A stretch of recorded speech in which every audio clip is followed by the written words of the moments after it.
महाभारत काल में एक ऐसी भी घटना घटी थी जब दुर्योधन ने पांडवों को जलाकर मार डालने की योजना बनाई थी। आइए हम उस कहानी को सुनते हैं। दुर्योधन बड़ी खोटी बुद्धि का मनुष्य था। उसने शकुनी के कहने पर पांडवों को बचपन में कई बार मारने का प्रयत्न किया। अपने उत्तम गुणों के कारण युधिष्ठिर हस्तिनापुर के प्रजाजनों में अत्यंत लोकप्रिय हो गए। उनके गुणों तथा लोकप्रियता को देखते हुए भीष्म पितामह ने धृतराष्ट्र से युधिष्ठिर का राज्याभिषेक कर देने के लिए कहा। दुर्योधन नहीं चाहता था कि युधिष्ठिर राजा बने, इसलिए उसने अपने पिता धृतराष्ट्र से कहा, पिताजी, यदि एक बार युधिष्ठिर को राज सिंहासन प्राप्त हो गया तो यह राज्य सदा के लिए पांडवों के वंश का हो जाएगा और हम कौरवों को उनका सेवक बनकर रहना पड़ेगा। इस पर धृतराष्ट्र बोले, वत्स दुर्योधन, युधिष्ठिर हमारे कुल के संतानों में सबसे बड़ा है, इसलिए इस राज्य पर उसी का अधिकार है। फिर भीष्म तथा प्रजाजन भी उसी को राजा बनाना चाहते हैं। हम इस विषय में कुछ भी नहीं कर सकते।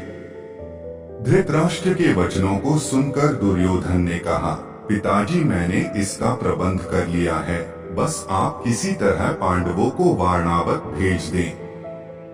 दुर्योधन ने वारणावत में पांडवों के निवास के लिए पुरोचन नामक शिल्पी से एक भवन का निर्माण करवाया था, जो कि लाख, चर्बी, सूखी घास, मूंज जैसे अत्यंत ज्वलनशील पदार्थों से बना था। दुर्योधन ने पांडवों को उस भवन में जला डालने का षड्यंत्र रचा था। धृतराष्ट्र के कहने पर युधिष्ठिर अपनी माता तथा भाइयों के साथ वारणावत जाने के लिए निकल पड़े। दुर्योधन के षड्यंत्र के विषय में विदुर को पता चल गया, अतः वे वारणावत जाते हुए पांडवों से मार्ग में मिले तथा उनसे बोले, देखो, दुर्योधन ने तुम लोगों के रहने के लिए वारणावत नगर में एक ज्वलनशील पदार्थों से एक भवन बनवाया है, जो आग लगते ही भड़क उठेगा। इसलिए तुम लोग भवन के अंदर से वन तक पहुंचने के लिए एक सुरंग अवश्य बनवा लेना, जिससे कि आग लगने पर तुम लोग अपनी रक्षा कर सको। मैं सुरंग बनाने वाला कारीगर चुपके से तुम लोगों के पास भेज दूंगा। तुम लोग उस लाक्षागृह में अत्यंत सावधानी के साथ रहना। वारणावत में युधिष्ठिर ने अपने चाचा विदुर के भेजे गए कारीगर की सहायता से गुप्त सुरंग बनवा लिया।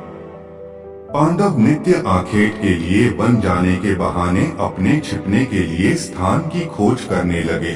कुछ दिन इसी तरह बिताने के बाद एक दिन युधिष्ठिर ने भीमसेन से कहा, भीम, अब दुष्ट पुरोचन को इसी लाक्षागृह में जलाकर हमें भाग निकलना चाहिए।